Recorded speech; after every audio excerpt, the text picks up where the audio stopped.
the first time I noticed a real difference within myself, in my behaviour and how my behaviour started sort of changing was probably about 19 years ago when I was about 17. But I'd always been a very anxious child, but I was always quite sensitive and a worrier at the same time, and that stems back with me having a learning difficulty at a very young age. So about from the age of 18 months old, my parents noticed something very different about me and noticed that I wasn't talking at the age that most children would most talk, and my parents were really trying to struggle to find out what was wrong, and been through many sort of like doctors, play therapists, and realised that I had a moderate learning difficulty.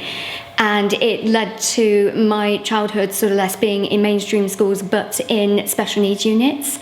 And I think as a child it wasn't really anything that I thought any different. I just thought, you know, when people say special needs, you think special as being a very positive thing. And it was only sort of like the last mainstream school where the special needs unit was in there that I noticed the children were treating me quite differently. And, you know, sort of, you get the name calling and things. And then especially with the boys in particular, and girls, on the other hand, were very much like, no, we don't want you to sit with us and whatever. And that was kind of like, you know, the first time I felt very different and knew that I was different. And then it was only when I was 11 I'd moved to a residential boarding school, and as much it was an amazing experience and it really helped me to progress of where I am now, it obviously took me away from everything, and it just felt even more different after I came back from school. And like I say, the biggest thing, the noticeable change that I felt was when I was 17, where my anxiety started to develop and started to worsen, was at a time where my mum was very seriously ill with a chronic illness, and she was in and out of hospital constantly.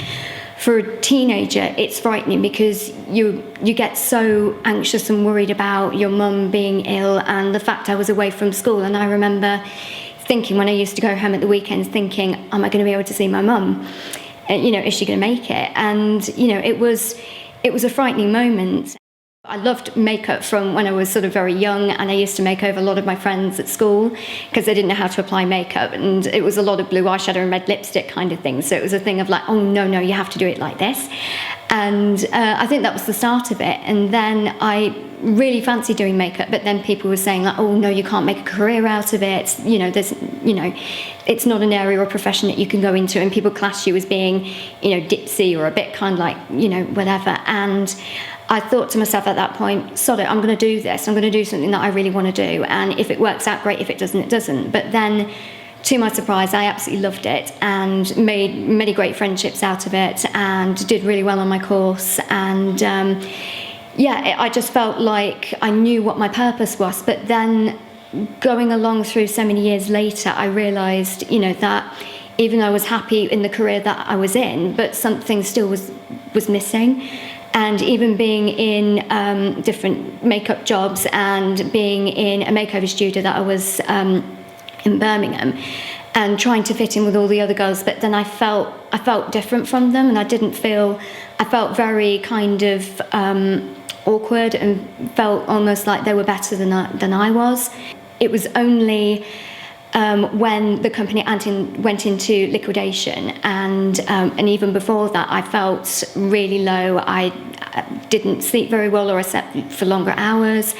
I had no energy. I just felt sad all the time, and then once that happened, everything had just fallen flat, and I just fell into a complete depressive state where I was in bed all the time, slept in. I didn't want to go out. I just felt there was a dark cloud over my head constantly. And it was only when I went to my GP where I'd sort of said to her, I'm not feeling very well, I'm feeling low on energy and things like that. And then I think it was only at that point where I actually burst into tears and explained what was happening.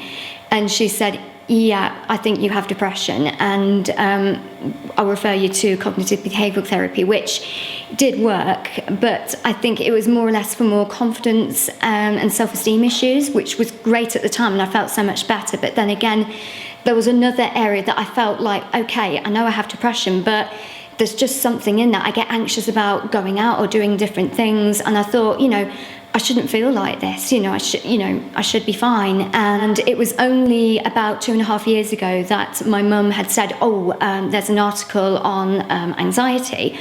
And I remember thinking, oh God, this is going to be another black and white kind of thing where, it's just going to be very straightforward. And my mum, the one thing that changed that was my mum saying, well, no, this is from a nutritionist and hypnotherapist that has suffered from anxiety herself. And, it's about things that have helped her. And I thought, and it was at that moment where I thought, right, I'll have a read of it, because you usually do. And you think, right, just keep my mum quiet. And I read through it, and everything that this woman had said that she had experienced was exactly the same as I was. And it was instantly like a mirror image. And I remember thinking to myself, oh my God, this just answers everything. And all these things that I had in my head that I was thinking, I thought, I'm not going mad, I'm not being crazy or daft. This is real. This is definitely anxiety. And for me, it was like, yes, I knew I had this for such a long time, but nobody actually said, this is what you have, or for definite. And then she wrote a book called The Anxiety Solution, and I knew instantly I wanted to read this book. And within reading that, it just changed everything about myself. I sort of learnt about the behavioural patterns that I developed over the years of hiding things, and especially with all the decision making. And there was one chapter in the book where it was going back to your younger self, or writing a letter to your younger self, explaining things that had happened in your life and saying that, those things were not your fault, and especially with my mum being ill, I could not have helped that, or people that were not supportive of me at the time where I desperately needed them, saying, well, those people were not your friends, those people should not have been in that caring environment and should have been there to support you, and none of it was any of your fault. And it was a case of saying, you know what, from this day forward, you're going to be fine and everything's going to be all right. And it was giving that younger yourself that huge hug. And I remember when I read that, I just burst into tears, because it was that thing that I desperately craved and needed at that point in my life, and I didn't have it. And and I just went on this amazing journey of finding more about myself, and I learned so much about meditation and mindfulness, and going to loads of meditative retreats and meeting like-minded people that really made me feel that, I'm just as normal as everybody else. I have this mental health illness, but it doesn't make me any different. It doesn't make me feel weak or vulnerable. It is who I am at the end of the day, and it makes me a kinder, more sympathetic, more, stronger person for it. A year ago, I went on my first ever retreat, and it was a woodland retreat to learn more about meditation. But I learned so much more than that. It was more like a very spiritual experience where I had a tree that was talking to me, which was quite weird. I know people were saying, tree talking to you? That's a bit weird, but there you go. But I learned so much from nature, and that's one of the things that you can pick up on things as well, though. And there was the last day on the retreat where there was an inner voice in my head that was saying, no matter where you go from here, you are going to be fine. I remember, bursting into tears because I'd loved the retreat so much and I didn't want to leave. And I remember this voice saying in my head, when you're closing your eyes, what colour do you see? And I remember seeing this bright burnt orange, and that voice was saying that is coming from your heart, because you've got a fire in you that is there, and nobody can ever extinguish that, no matter what anybody says or what you've gone through. You have always had that fire within you to succeed and carry on. And I remember this voice saying, I'm giving you permission to go and leave this retreat and take everything that you've learned from it and put it into practice, and remember that you are loved and valued and respected. And it was just amazing, and I definitely want to go on some more retreats, because I think everybody should, and I need to do some more, so it's great.